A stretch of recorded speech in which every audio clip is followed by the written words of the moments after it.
Comrades, I have attended, as no doubt you have, many meetings of this kind over the years, but I never remember a time when people are so angry about what is going on as at the present, and when the need for us to respond in the correct way is greater than it is now. And by coming to meetings like this and being members of the Labour Representation Committee or whatever other groups you are associated with, you are taking responsibility for the future of this country, and frankly that is what representation is all about.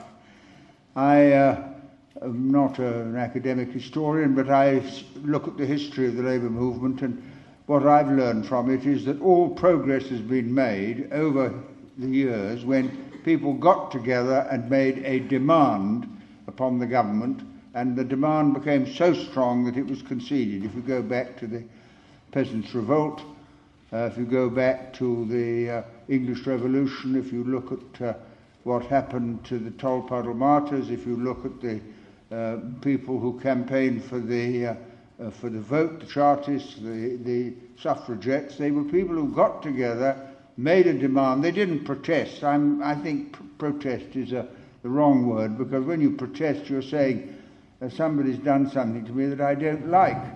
Well, that's kind of obvious. When you make progress is when you demand the vote, you demand trade unionism, you demand the right.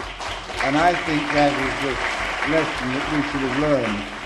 But undoubtedly, what the government is doing is trying to reverse a whole series of gains that have been made. I mean, for example, the destruction of local government.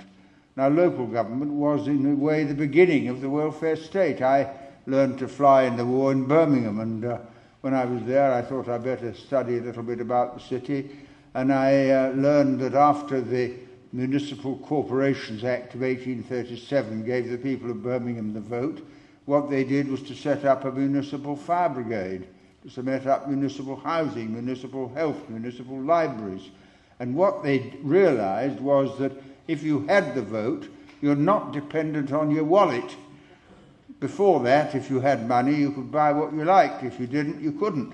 But when you had the vote, people could buy with their vote what they needed, and that was what built up all the public services that are now under attack.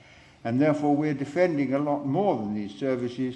We're defending the right to use the vote to meet our needs, and that is a basic democratic right we are defending, and that is something that, properly presented to people, I think they will fully understand.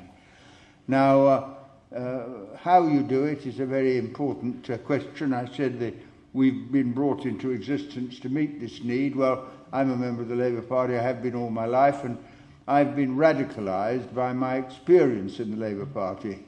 When I became a minister, I realised that being a Labour minister in a cautious government didn't really help you very much, because you discovered as a minister that the world was run by people quite different from the ones you thought.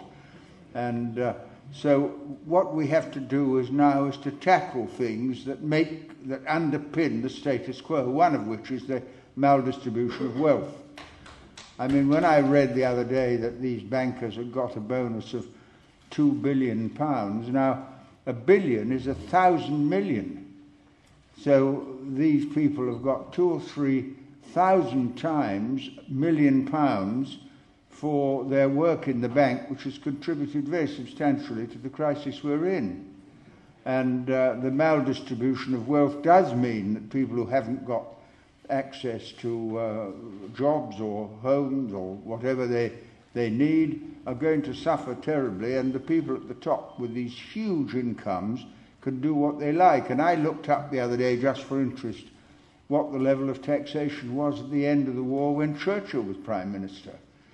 And it's quite extraordinary, because when Churchill's last budget in 1944, the level of taxation on the wealthiest people was 95%. And the basis of it was two things. First of all, we needed the money. And secondly, everybody should make a contribution to the war effort. And that principle, that we need the money and everyone should make a contribution, i.e. that we are all in it together, which is the proper way of interpreting it, those arguments have got a considerable drive behind them now. And I think that we can raise questions about the maldistribution of wealth as part of the cuts on the public services, and that will alert people to what is really going on. And so I've never found it any difficulty in my constituency campaigns to campaign for a fairer tax system, and I believe that would make a very considerable impact on public perception of what they were really campaigning for. So anyway, I've only come to encourage you because I realise at 85 there's not much you can do in life except encourage people. And that is the way I see my job.